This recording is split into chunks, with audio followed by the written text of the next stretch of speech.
If you're like most people, you're often probably looking for motivation to help you reach your goals.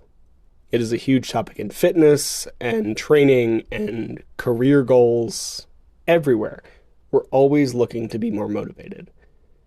But it is probably not the answer. In fact, it might actually be holding you back because when you pursue motivation, you often avoid the things that will actually help you get there. So that's what we're going to talk about today.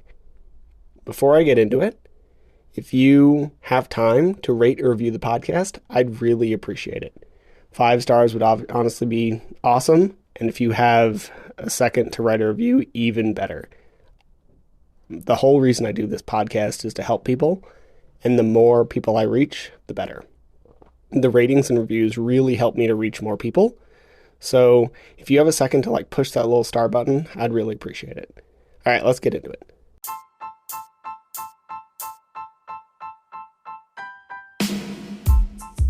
Welcome to the Eat Well, Sleep Great, Run Far podcast. My name is Will Frantz, and I'm here to help you go farther, faster, and longer without injuries, gut problems, or giving up your favorite foods.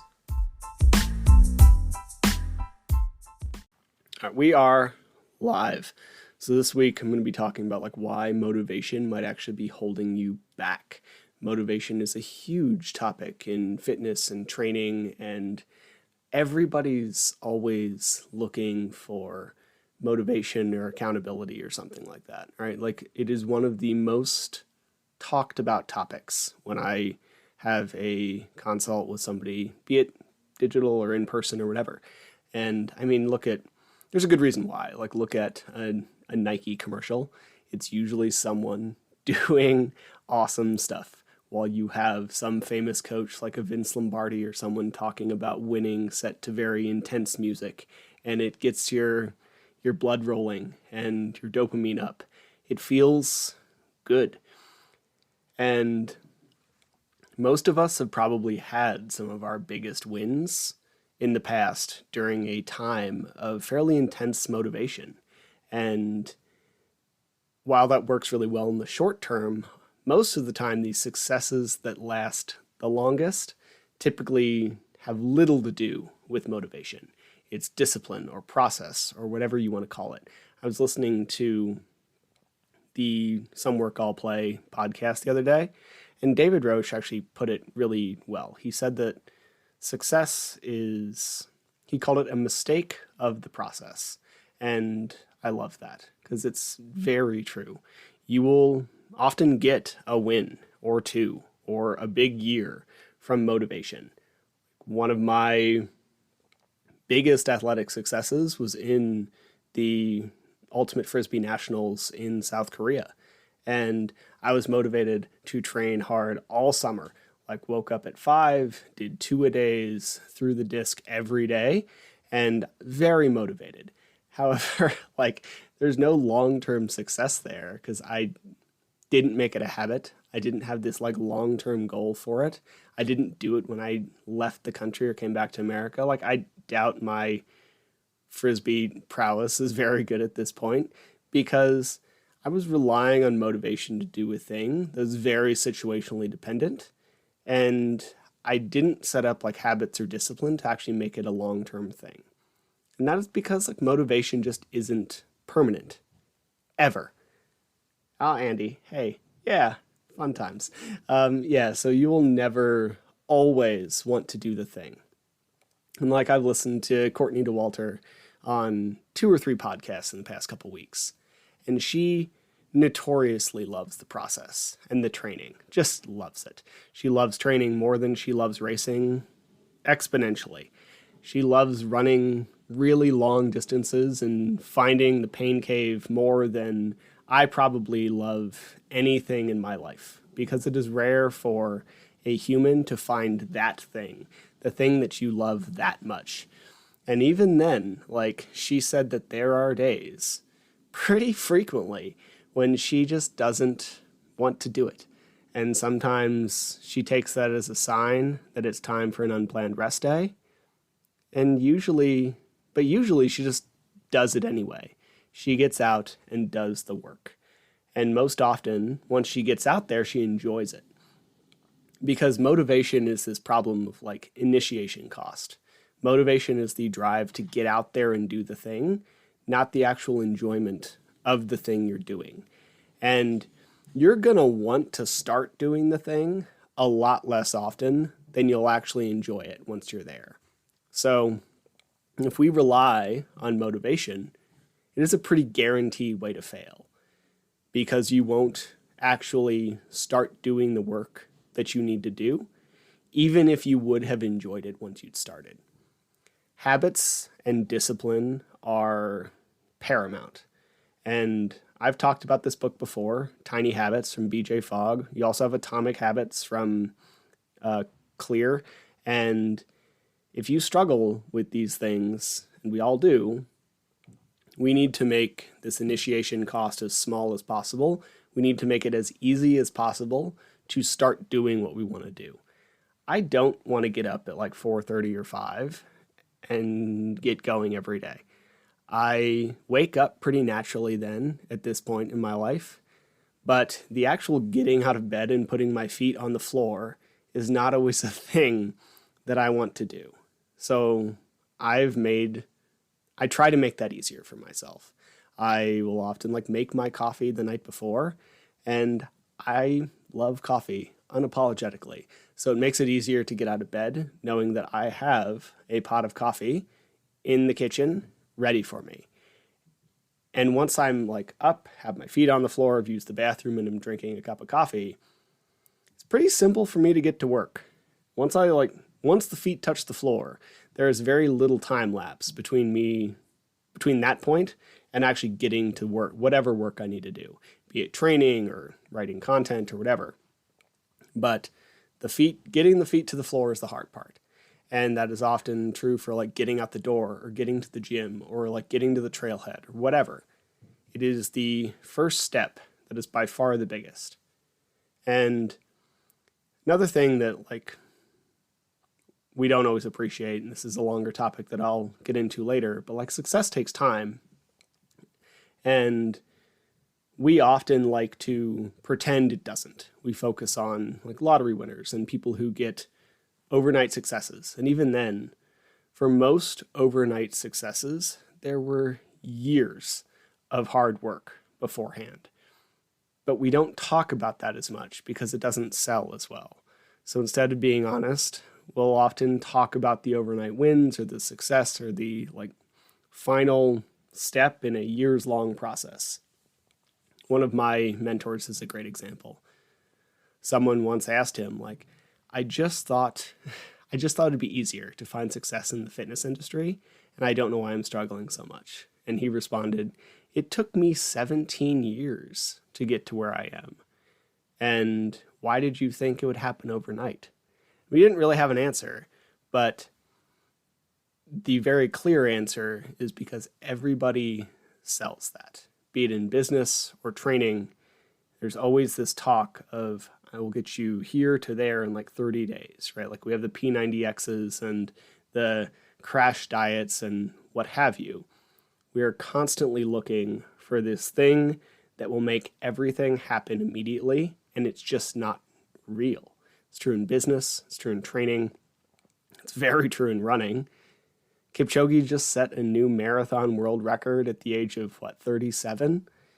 It wasn't overnight. He's been running for 3 decades.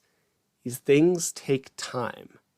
And that's why motivation is not our answer. And in fact, it can really shoot you in the foot. If you rely on motivation, at best, you'll see progress and wins for like a year or two. But if you want real success here, we need to set up discipline and habits. We need to get up and do the thing, especially when we're not motivated to do it. And this is a thing that we don't talk about enough either, but maybe you just don't actually want your goal, and that's okay. I'll get back to that in a second, but if you do want the thing you say you want, relying on motivation isn't going to get you there. Instead, don't use motivation to like get you moving every time you need to. We actually use the motivation to build habits. So I'll use the example of me when I used to work night shift, especially when I was in charge, right? Like I knew I needed to be fairly competent and aware and like awake and a human being every night. So my first year, before I was in charge, learning to run a snowcat, I gained 30 pounds in 4 months.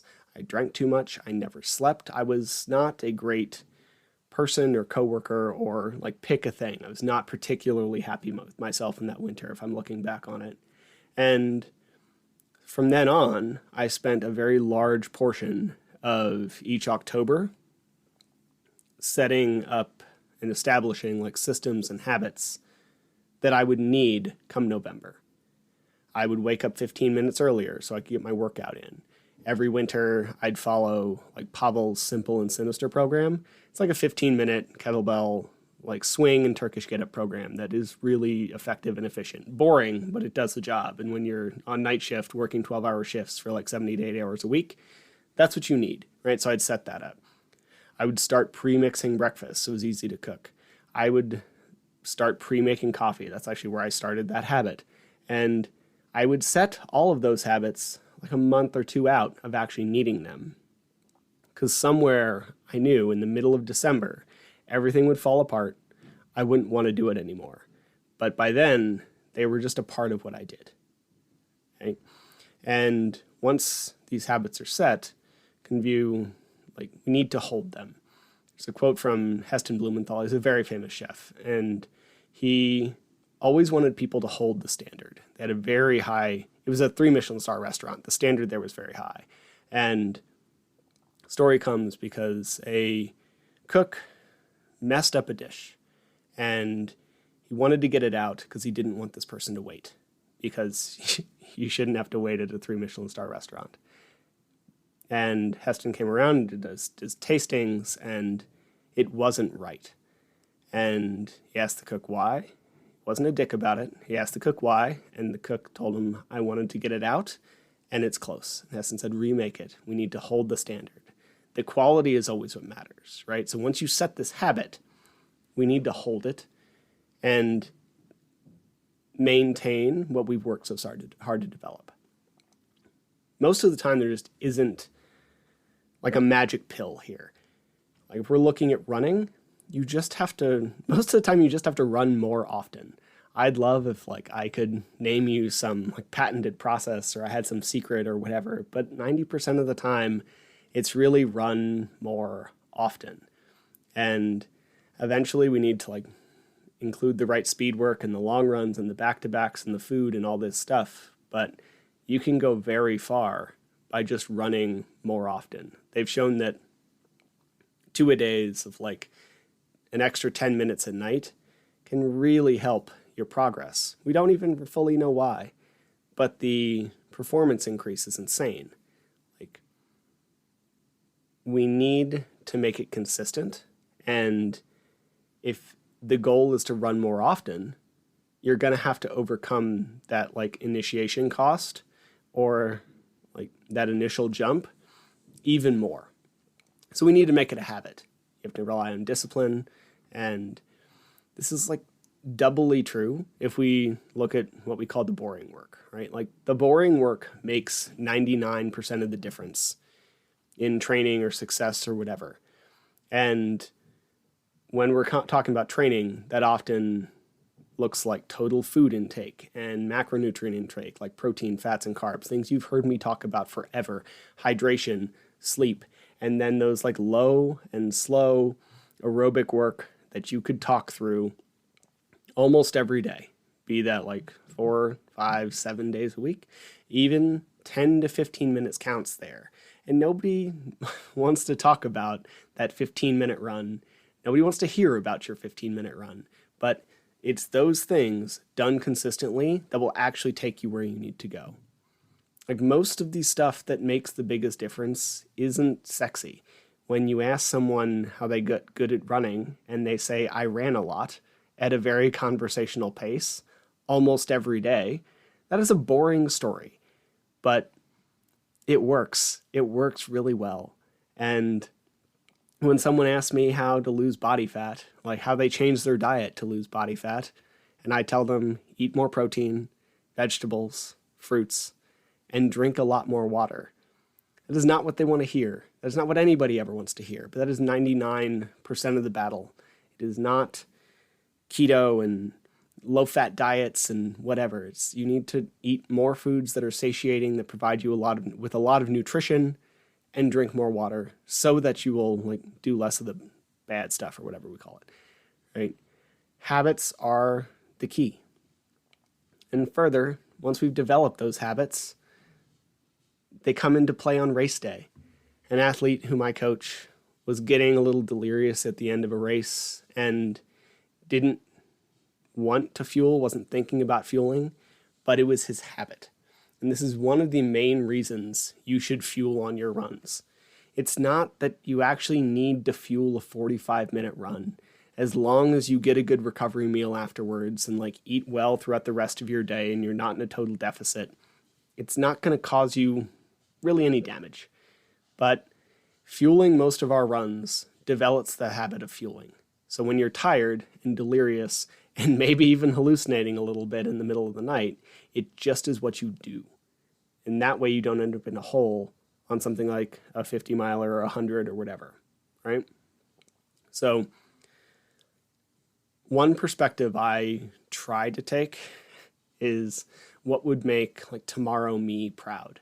And even better, what would make next year me proud, but that's often too far out.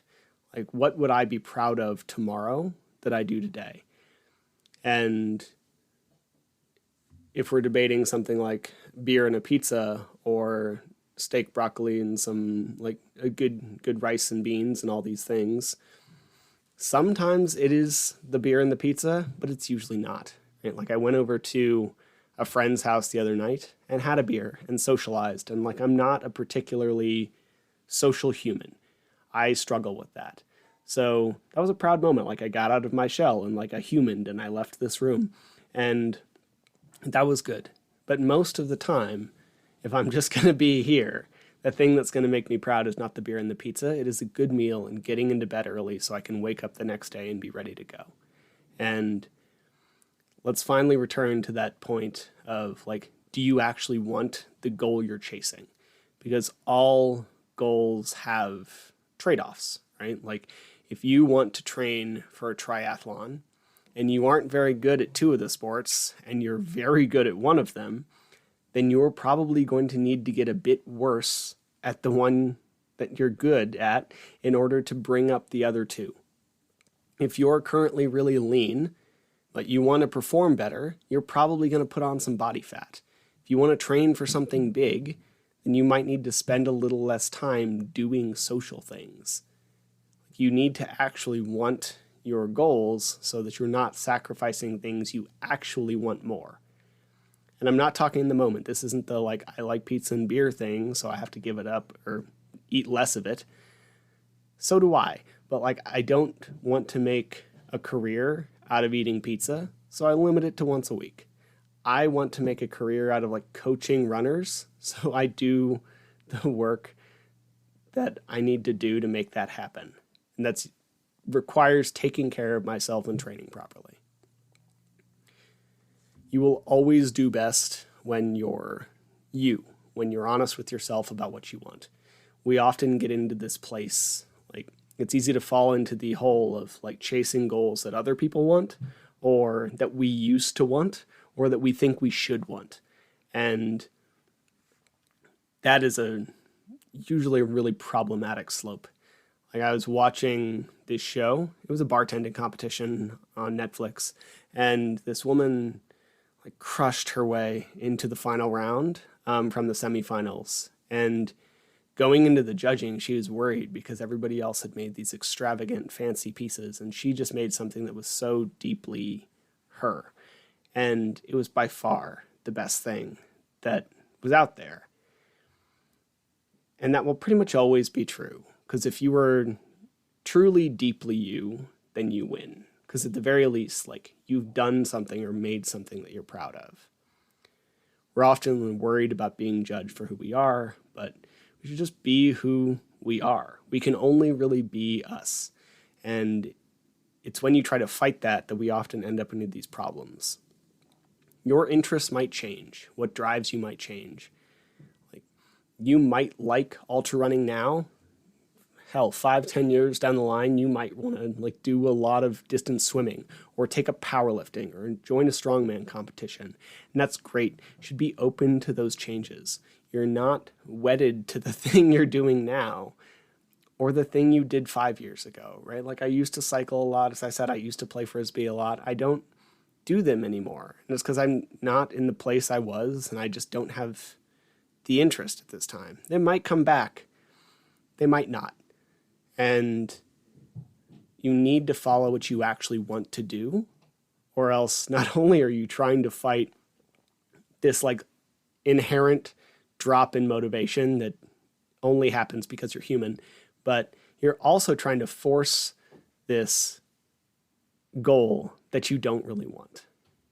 And finally, the other downside of motivation and relying on it is that it almost never leads to any sort of exit plan or maintenance.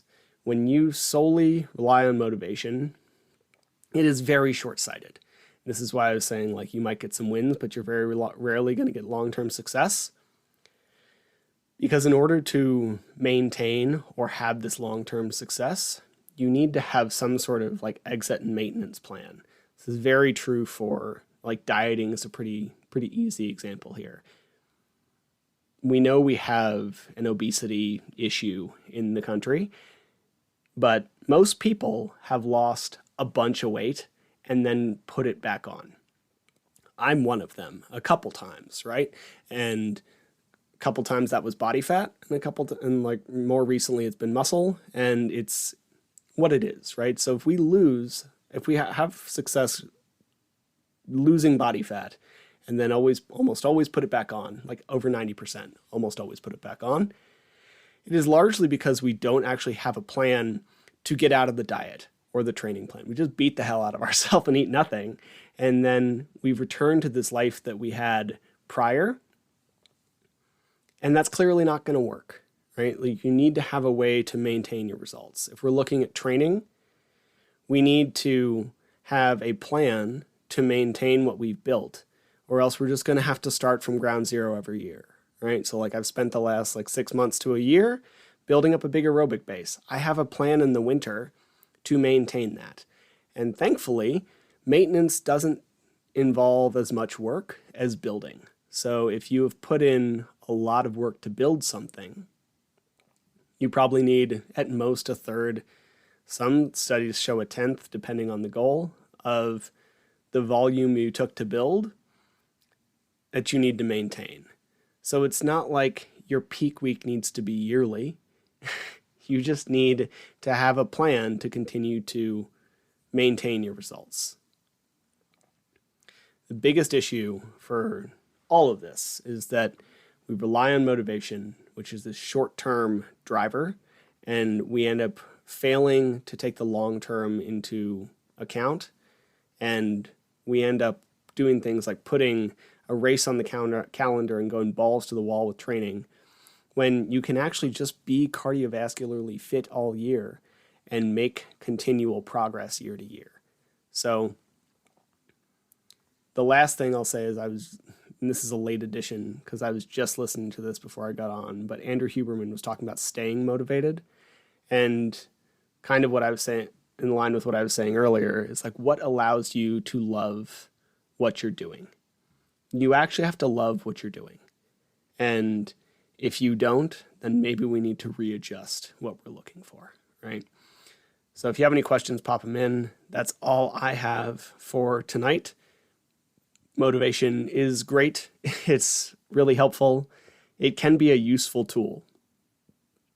But its best use is to set up these habits and discipline that will actually take you to your goals in the long term, rather than just giving you these short-term wins. Hope you have a great rest of your night. I'll be back hopefully next week with one of these. I have the race on the 19th, so it will be either short or a recorded interview, but I will see you with something next week. Hope you have a good rest of your night. See ya. Thank you for listening to the show. To be clear, I'm not a doctor nor a registered dietitian, and nothing you heard was medical advice. You should always speak with a qualified medical professional before making any changes to your training regimen. If you enjoy the podcast or found it useful, please take a couple seconds to give it a rating or share it with a friend. Every little bit helps. And if you want more of this information, please head to the Trail and Ultra Running Nutrition group on Facebook. You'll be in good company with other like-minded people who like to do hard stuff outside.